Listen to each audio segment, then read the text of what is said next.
నమస్తే, teachers couple talk channel నుండి లక్ష్మణ్ ఏకాంబరం. ఈరోజు ఒక ప్రత్యేకమైన వీడియోతో మీ ముందుకు రాబోతూ ఉన్నాను.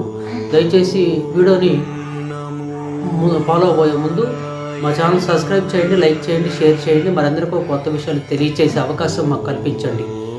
ఈరోజు ఒక ప్రత్యేకమైన అంశంతో మీ ముందుకి వీడియో రూపంలో రాబోతూ ఉన్నాను. ఈ వీడియో మీకు నచ్చితే అందరికీ షేర్ చేయండి, లైక్ చేయండి. ఇక ఆలస్యం చేయకుండా నేటి వీడియోలోకి వెళ్దాం. శ్రీరామ జన్మభూమి భవ్య మందిరం యొక్క వివరాలని మీకు వీడియో రూపంలో తెలియచేయబోతూ ఉన్నాను. పరంపరాగతమైన నాగశైలిలో మందిర నిర్మాణం చేయబడుతుంది.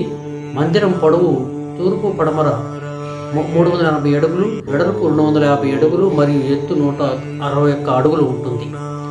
3 అంతస్తుల మందిరం, ఒక్కో అంతస్తు 20 అడుగుల ఎత్తు, మొత్తం 392 స్తంభాలు, 44 ద్వారాలు ఉంటాయి.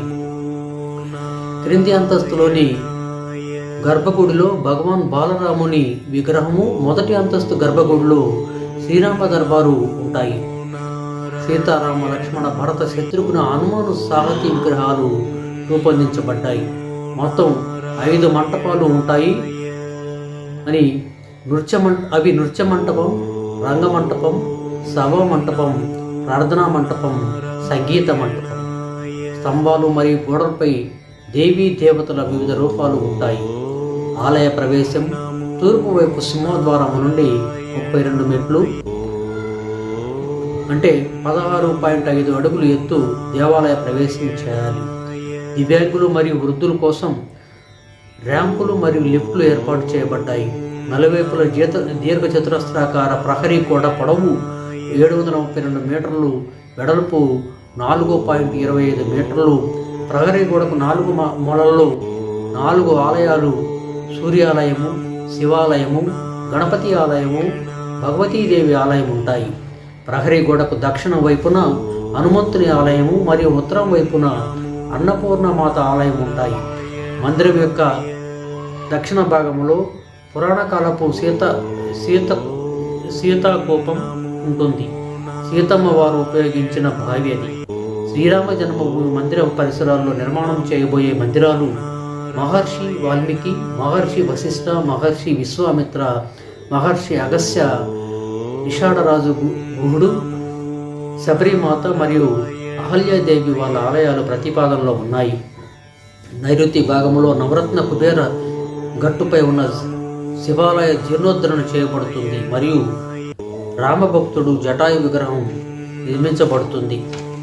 ఇక విశ్వవ్యాప్త రామభక్తులకు విన్నపము.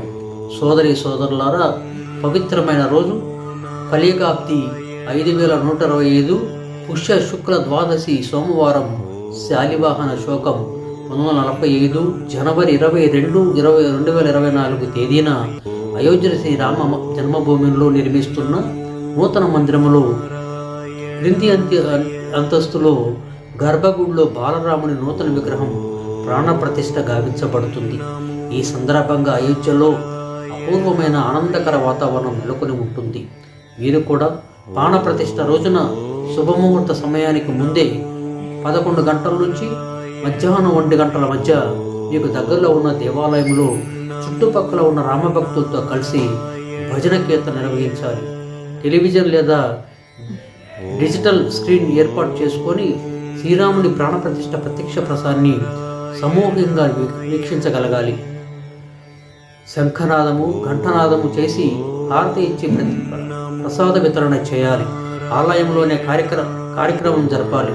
సకల దేవతలను ప్రసన్నం చేసుకోవడానికి ఆ ఆలయంలో ఉన్న దేవీ దేవతల భజన, కీర్తన, హారతి, పూజ మొదలైనవి చేయాలి. తర్వాత శ్రీరామ జయరామ జయరామ అనే విజయ మహామంత్రమును 108 సార్లు జపించాలి. వీటితో పాటు హనుమాన్ చాలీసా, సుందరకాండ, రామరక్షా స్తోత్రం వంటివి సామూహికంగా పారాయణం చేయవచ్చు. మొత్తం వాతావరణం సాత్వికంగా మరియు రామమయంగా మార్చుకుందాం. ప్రాణప్రతిష్ఠ దూరదర్శన్ ద్వారా ప్రత్యక్ష ప్రసారం చేయబడుతుంది మరియు అనేక ఛానళ్లు కూడా ప్రత్యక్ష ప్రసారం చేస్తాయి. ప్రాణప్రతిష్ఠ రోజున సాయంత్రం సూర్యాస్త సమయం తర్వాత దేవాలయం ప్రసన్నం చేసుకోవడానికి ఇంటి ముందు దీపాలు వెలిగిద్దాం.